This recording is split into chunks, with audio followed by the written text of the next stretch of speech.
क्या साधु बनने के भी कोई मानक होने चाहिए या फिर अचानक से आप साधु बनने के लिए उस प्रक्रिया में शामिल हो जाते हैं? आप इंजीनियर बनते हैं तो आपको बीटेक आईआईटी वगैरह करनी पड़ती है। आप डॉक्टर बनते हैं तो आपको नीट एमबीबीएस एमडी करनी पड़ती है।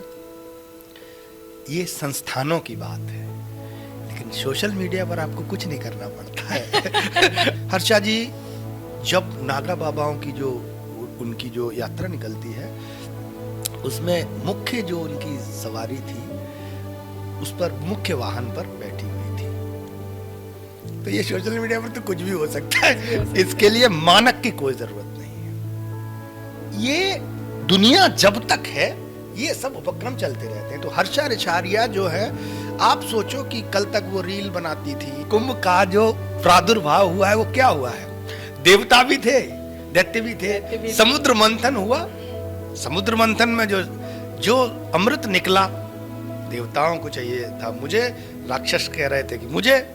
नमस्कार मनोज जी। नमस्ते। एक प्रश्न है आपसे। इस बार महाकुंभ, जैसा कि हम सभी जानते हैं, 144 वर्ष बाद संपूर्ण महाकुंभ लगा हुआ है। इस बार महाकुंभ के जो एक हाईलाइट कह सकते हैं, वो एक सुंदरी साध्वी हैं जी। उनका नाम हर्षा रिछारिया है। मैं आपसे ये पूछना चाहती हूँ, जैसे जब हम कभी तीर्थ स्थल पर जाते हैं तो उसके पहले यदि हम किसी साधु, किसी संत से इस विषय में बात करते हैं तो वो बताते हैं कि हमें कम से कम 1 महीने पहले तामसिक भोजन इत्यादि छोड़ देने चाहिए। तो क्या साधु बनने के, जिस तरह वो साधु वेश में महाकुंभ में हाईलाइट हो रही हैं, क्या साधु बनने के भी कोई मानक होने चाहिए या फिर अचानक से आप साधु बनने के लिए उस प्रक्रिया में शामिल हो जाते हैं? तो शशि जी, आपके सवाल के लिए आपका धन्यवाद, क्योंकि आप जो हैं छांट छांट के बहुत सारी चीज़ें लेटेस्ट जो होती हैं वही पूछा करते हैं। और आपके ही सवालों में ये भी लगता है कि मुझे तैयार रहना पड़ता है अंदर से। आप उत्तर बहुत अच्छा देते हैं, इसलिए आपने कहा कि हर्षा जी, तो रील्स चलती हैं तो कई बार मेरे सामने भी आते हैं। जी। और इस तरह की जो चीजें होती हैं जो सामने आती, आपने जिस प्रक्रिया की बात की कि कुछ भी पाने के लिए उसकी एक तैयारी होती है। आप इंजीनियर बनते हैं तो आपको बीटेक आईआईटी वगैरह करनी पड़ती है। आप डॉक्टर बनते हैं तो आपको नीट एमबीबीएस एमडी करनी पड़ती है। ये संस्थानों की बात है, लेकिन सोशल मीडिया पर आपको कुछ नहीं करना पड़ता है।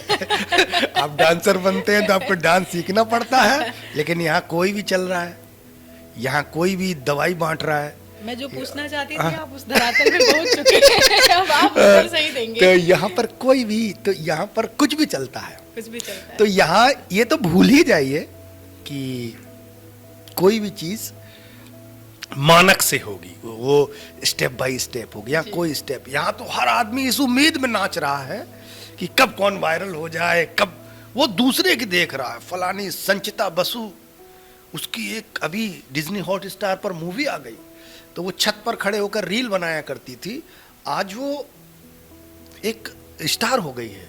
और खास बात यह है कि डिज्नी हॉटस्टार पर उसकी जो मूवी है ना, 2024 की सबसे ज्यादा मतलब देखी जाने वाली मूवी है। तो अब सारी लड़कियां गली में, संचिता बसु एक अच्छे परिवार से, वेल कल्चर्ड फैमिली से है, और वो जब से रीलें बना रही है कई साल से, वो उसके लिए मेहनत भी करती है, चीजें सीखती है और काम भी करती है। आपने उसकी कोई भी रील कभी गंदी, वल्गर, उस तरह की बहुत ज्यादा लेवल पर नहीं देखी होगी। तो यहाँ जो यहाँ क्या हो रहा है, एक भाभी जी आती हैं और वो गंदी गंदे सारे कपड़े पहन के, और उनके व्यूज आप देखो 20 मिलियन। तो ये सोशल मीडिया पर तो कुछ भी हो सकता है, इसके लिए मानक की कोई जरूरत नहीं है कि आपको ऐसा करके ऐसा होना है, ऐसा कुछ नहीं है। अब आते हैं हर्षा जी के। हर्षा जी, जब नागा बाबाओं की जो उनकी जो यात्रा निकलती है, उसमें मुख्य जो उनकी सवारी थी, उस पर मुख्य वाहन पर बैठी हुई थी। अब देखो, मेरे तो शशि जी, मैं तो आनंद लेता हूं। मुझे तो क्या लगता है कि दुनिया जो है उसको देखना चाहिए। आप कभी भी आप देखिए, कि जो नागा बाबा नाच रहे हैं, आपको क्या लगता है वो गुफा में पूजा करने वाले नागा बाबा होंगे? दिल से बताइएगा। बिल्कुल नहीं। क्या वो तपस्वी होंगे जो अध्यात्म की पराकाष्ठा पे? मुझे लगता है ये सब एक्टर हैं। सब एक्टर हैं। ये बढ़िया इन्होंने चेहरा रंगाया और माँ रील बन रही है, और उसमें आप देखो कि कुछ तो ऐसे डांसर है इस तरह से कमर चलाते हैं, मतलब ऐसे लगता है प्रोफेशनल डांसर है। तो ये तमाशा है, ये इवेंट इसको बनाते कुछ लोगों के लिए अध्यात्म का, जीवन दर्शन का एक केंद्र है, कुछ लोगों के लिए नौटंकी करने का, पॉपुलर होने का एक अड्डा है। कुंभ का जो प्रादुर्भाव हुआ है वो क्या हुआ है? देवता भी थे, दैत्य भी थे, समुद्र मंथन हुआ, समुद्र मंथन में जो अमृत निकला, देवताओं को चाहिए था, मुझे राक्षस कह रहे थे कि मुझे, तो यही सब वहां भी चल रहा है कि ये अमृत मंथन से जो 4 बूंदे गिरी उसमें सबका अपना अपना अवसर है। तो हर्षा निश्चित तौर पर, मुझे नहीं मालूम कि 3 महीने तक जो लड़की रील बनाती होगी और वो एक महान संत के बगल में बैठने की अधिकारी हो गई, अधिकारी होगी, बिल्कुल। तो ये जो तमाम सारी चीजें होती हैं ये दरअसल इसी तरह होती हैं जैसे रामलीला होती है। तो रामलीला में आशुतोष राणा को बुलाया जाता है मुंबई से, उनके लिए कोई नियम नहीं होता, वो बड़े अभिनेता हैं, उनके आने से रामलीला में भीड़ बढ़ जाएगी। तो इस तरह के लोग, इनके लिए कोई नियम नहीं होता, ये लोग इसीलिए बुलाए जाते हैं। अंबानी ने शादी की अपने लड़के की, तो उसमें ऐसे ऐसे लोग बुलाए क्योंकि वो एक इवेंट बनाना चाह रहे थे। जो लोग इवेंट की तरह चीजों को लेते हैं वो लोग इस तरह का प्रदर्शन, इस तरह के लोग, इस तरह का जो पब्लिक का जो अटैचमेंट है और लाइमलाइट है वो लेने का प्रयास करते हैं। बिल्कुल। आपके इस उत्तर से एक प्रश्न और निकलता है, मैं पूछना चाह रही थी आपसे, जैसा कि अभी आपने कहा कि कुछ महीने पहले रील बनाने वाली, जितना मैंने देखा है, मेरी आदत है जब कोई ऐसी चीज सामने आती है तो मैं उसकी तह तक जाना पसंद करती हूँ, क्योंकि मुझे फिर आपसे प्रश्न भी पूछने होते हैं। तो ये आया, वीडियोस में आया, रिसर्च में आया कि 3 महीने पहले उन्होंने कंसर्ट किए, एक शराब पीने वाली लड़की, मांस मदिरा का सेवन करने वाली लड़की महामंडलेश्वर की शिष्या हो जाती है और महाकुंभ में आकर वो वायरल हो जाती हैं विश्व सुंदरी के रूप में। तो ये वायरल होने का स्टंट भी तो हो सकता है। और उनका जो साध्वी वेश है, हालांकि उन्होंने कहा है कि उनके वेश को लेकर उन्हें साधु ना कहा जाए, तो महाकुंभ में आकर ये स्टंट करने की आवश्यकता क्या थी और क्या युवाओं पर इसका गलत असर नहीं पड़ रहा है? देखिए, ये इस समय का एक ट्रेंड चल रहा है जी। हर आदमी को अपना चेहरा पॉपुलर करना है। अब चेहरा पॉपुलर सड़क पे, अपने घर, कच्चे घर में, अपने गांव गली में भैंस के साथ होगा तो उसी लेवल का होगा। तो अक्सर आप देखते होंगे कि जैसे कोई फिल्म स्टार आता है तो एकदम हजारों लड़के लड़कियों की भीड़ हो जाती है। ये कैसे आ जाते हैं? ये कौन लोग होते हैं? ये वो लोग होते हैं जो एक फोटो उसके साथ इसलिए लेना चाहते हैं कि मैं पॉपुलर हो जाऊं। ये वो लोग नहीं होते हैं कि उनको शाहरुख खान बहुत पसंद है। जिसको जो बहुत पसंद होता है ना, वो फोटो के लिए नहीं जाता, वो अंदर से उसको महसूस होता है। तो ये जो स्टारडम वाली, ये जो एकदम से फेमस होने वाले जो ट्रेंड है, ये लगातार चल रहा है और ये सब कर रहे हैं। आप थोड़ा कड़वा उत्तर हो जाएगा क्योंकि हमको एक समाज में रहना है, पर एक बात समझिए, सरकारों से लेकर छोटे छोटे दुकानदारों तक, बड़े बड़े जो अखाड़े हैं उनसे लेकर और छोटे छोटे मठों तक, जिसका जहां दांव लगता है वो पॉपुलैरिटी की तरफ जाने का प्रयास कर रहा है। वो ये सोच रहा है जिसका छोटा सा मठ है वो कह रहा मेरा बड़ा हो जाए, इसकी छोटी सी दुकान है वो बड़ी हो जाए, और ये एक स्वाभाविक प्रक्रिया है। ये दुनिया जब तक है ये सब उपक्रम चलते रहते हैं। तो हर्षा रिछारिया जो है, आप सोचो कि कल तक वो रील बनाती थी। अभी एक उदाहरण मैं और दूं, आपके गोरखपुर के सांसद हैं रवि किशन, वो एक आर्टिस्ट हैं और सांसद हैं। अब उनको गालियां भी देनी है, शराब भी पीनी है और सांसद भी होना है। आप योगी जी से ही उम्मीद करेंगी कि योग नहीं करेंगी ना। तो उसका तरीका क्या है कि वो फिल्मों में अपनी, कहते हैं ये तो मेरा कैरेक्टर है, तो माँ बहन करते हैं फिल्मों में, खूब गालियां देते हैं, गंदी गंदी शराब पीते हैं, सब कुछ करते हैं, बाद में कपड़े पहन के संसद में बैठ जाते हैं जाकर और वो सांसद हो जाते हैं। तो ये लाइफ के पार्ट्स हैं। आप मुझे बताओ कि एक योगी जी एक बड़े संत हैं, उनसे भाई ये मुख्यमंत्री हैं और बड़ा अनुभव है, तो हम लोग उनसे ज्यादा समझदार तो नहीं है ना। वो जब ऐसे लोगों को चयन करके, उनको कुछ तो लगता होगा, वो भी समझते होंगे कि जनता के बीच इनकी लोकप्रियता अच्छी है, जनता इनको वोट देकर पहुंचाएगी। तो यही सारे इवेंट्स में होता है, कोई हर्षा रिछारिया हो, कोई एक और तमाम सारे लोग इसमें वायरल होते हैं, आते हैं, अभी चर्चित हुए और चले जाते हैं। लेकिन इन सब के पीछे उसको पता नहीं है कि वो वायरल हो जाएगी, लेकिन ये भी तय है कि जब आप हजारों बार जुगत में बने रहेंगे, कुछ भी करेंगे, कभी नाचेंगे, कभी कूदेंगे, कभी शराब पिएंगे सड़क पर, कभी गोली चलाएंगे, क्या क्या नहीं करते लोग, कभी ना कभी पब्लिक कभी ना कभी कुछ ऐसा हो जाएगा जो और वो किसी की लाइफ में जल्दी हो जाता है, किसी की। तो एक शराब पीने वाली लड़की, देखिए शराब पीना मेरा मानना है मौलिक अधिकार है, आदमी को कुछ भी करना चाहिए, हाँ, लेकिन हमारी संत परंपरा में इस तरह की चीजें वर्जित हैं। तो अगर आप संत हैं तो आपको कुछ चीजों से परहेज करना पड़ेगा। तो इस पूरे घटनाक्रम में जो आपने बताया है, ये मेरे को सिर्फ और सिर्फ एक, मुझे ऐसे लगता है कि ये एक इवेंट की ही तरह होते हैं। कुछ चीजें सुंदर बनाने के लिए आपने स्टेज बनाते हैं तो फूल लगा देते हैं, वो फूल उठ के उधर रख जाता है प्रोग्राम के बाद, लेकिन उस वक्त वो जरा तो खूबसूरत लगता है। हम कह सकते हैं ये सारे कुंभ में सजाए हुए फूल हैं, ये बहुत सारे इवेंट, हाँ, जहाँ इवेंट होता है, हाँ, अट्रैक्ट करते हैं। हाँ।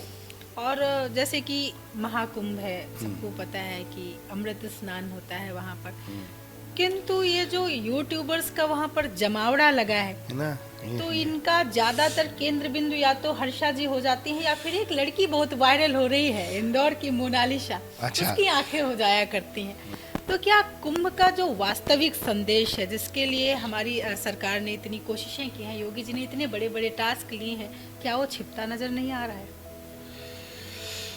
देखिए, वो मोनालिसा अगर वहाँ घूम रही है तो जो वीडियो बना रहा है वो क्या बताएगा कि मैंने कुंभ में देखा, महाकुंभ में मिली मोनालिसा। तो योगी जी ने महाकुंभ लगवाया तो महाकुंभ तो लगा हुआ, वो जहां भी वायरल होगा उनका महाकुंभ तो कहेगा ना, तो वो तो महाकुंभ तो पहुंच ही गया मान लो। और योगी जी या सरकारें इस लेवल पर होती हैं, बड़े लेवल पर होती हैं सरकारें, वो इतना सब उनको मजा आता है, वो लोग देखते हैं ये हो गया वो हो गया, कोई उनके जो पास बैठे होते होंगे वो दिखाते होंगे, सर ये देखिए क्या, तो अरे मजे लेने दो, ये सब चल रहा है। दरअसल सबका अपना काम होता है, जिसको कैटरिंग का काम करना है उसको भी जुगाड़ है, मुझे कहीं मेरी दुकान लग जाए कुंभ के बगल में तो बढ़िया धंधा हो जाएगा। तो यूट्यूब आजकल एक धंधा है, आप क्या समझ रहे हैं यूट्यूब को?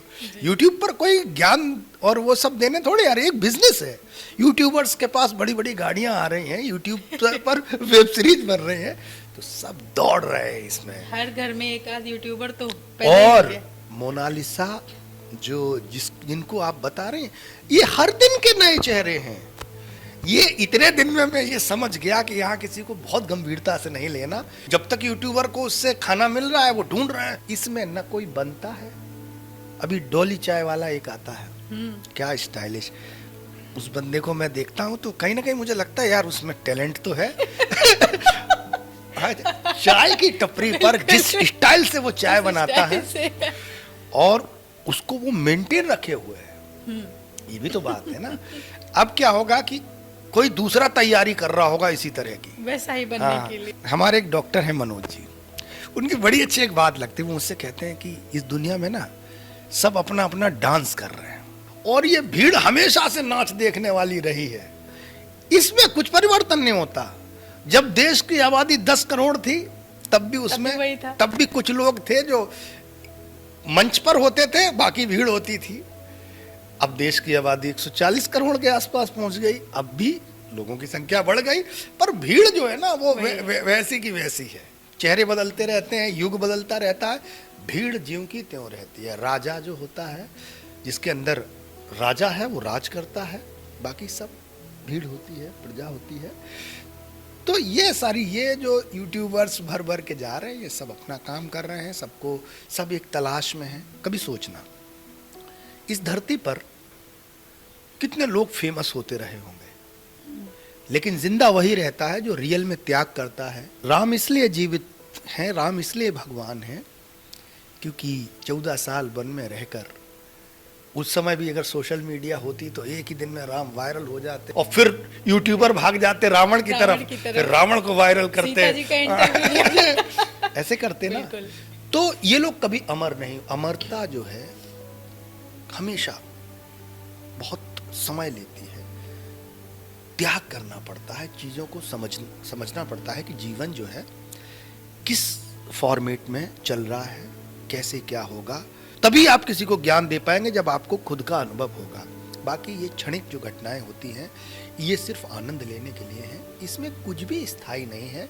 मेरी आंखों के देखते देखते हजारों लोग आते हैं, हजारों लोग चले जाते हैं। हाँ, लेकिन एक बात है, कुछ लोग किसी भी काम को सीरियसली करते हैं। वो इसलिए बहुत खुश नहीं है कि उनको बहुत सारे, वो अपने काम में लगे हैं, और जो काम में लगा है वो तय है कि वो अगर फेमस नहीं भी है तब भी वो सीख रहा है, वो सीख के इतना एक्सपीरियंस्ड हो जाएगा एक समय कि फिर वो किसी भी क्षेत्र में कदम वही याद किया जाएगा जी। ये जो लोग हैं, इसलिए कभी भी बड़े बिजनेसमैन की आप कहानी सुनेंगे, कोई भी बिजनेसमैन साल 2 साल के लिए कभी भी इन्वेस्ट नहीं करता।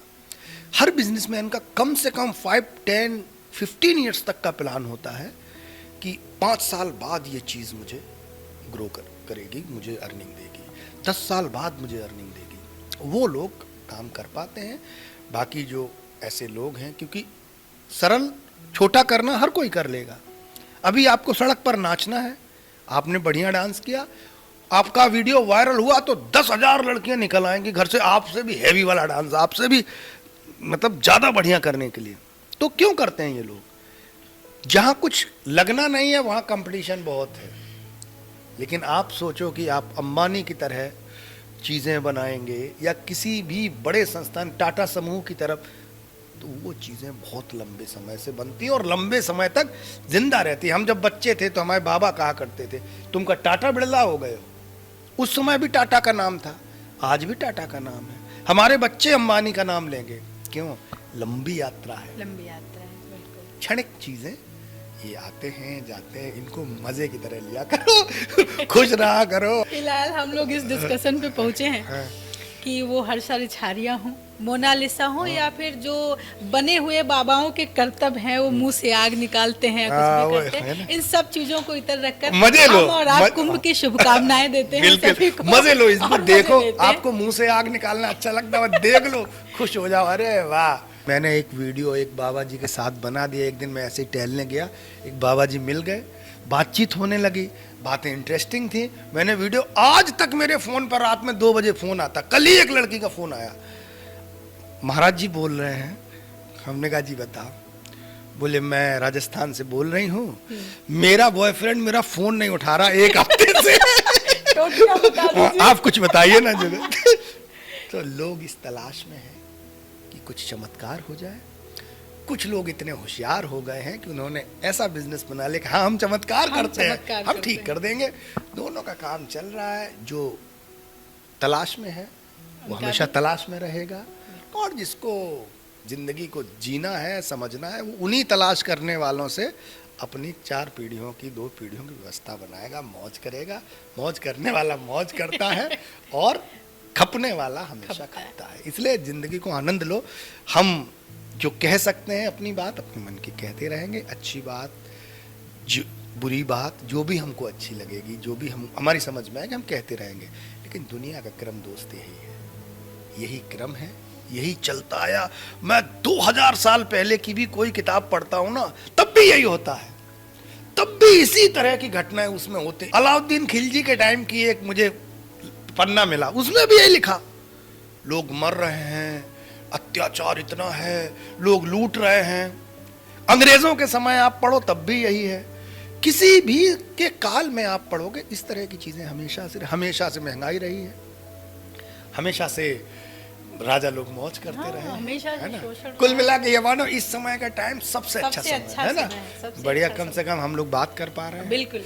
सोनू निगम जी ने अभी एक इंटरव्यू में ये कहा भी था कि सतयुग यही है, ये सबसे Real। अच्छा समय है। हम किसी को याद करते हैं, वीडियो कॉल पे बात कर लेते हैं, हमारे पास सारी सुविधाएं हैं, कहीं भी स्त्रियां जा सकती हैं, आ सकती हैं, है ना, फ्लाइट्स हैं, सब कुछ है, तो इससे बेहतर समय हो नहीं सकता। तो ये सोचकर हम अपने आनंद में रहते हैं, जो जहाँ हो रहा है होने दीजिए, होने दीजिए, बाकी हमारी परिचर्चा है, कर भी नहीं सकते। हमारी परिचर्चा हम लोगों को अच्छा लगता है, डिस्कशन कर लो, दूसरों को भी अच्छा लगेगा आपकी बातें सुनना, सही है ना। बात है। इसलिए तो इस पॉडकास्ट को हम खत्म करें उससे पहले हम चाहते हैं 4 पंक्तियां आप सुना दीजिए, फिर खत्म करते हैं। 4 पंक्तियां ये हैं कि खुशी भीतर, जी मगर खुशियों का मंजर ढूंढते हैं हम। हाँ, खुशी किताबों में खुदा ईश्वर पैगंबर ढूंढते हैं हम। हमारी बेयकीनी का नतीजा और क्या होगा, समंदर में खड़े होकर समंदर ढूंढते हैं हम। वाह, बहुत है ना। तो वो जिंदगी है ये, इसका आनंद लो, खुश रहो, मस्त रहो। आप खुश हैं तो आपको देखकर ये दुनिया खुश होगी। आप दुखी हैं तो दूसरे को दुखी देंगे। इसलिए मस्त रहो, बिंदास रहो, स्वस्थ रहो, है ना। बहुत अच्छा लगा। बहुत आभार।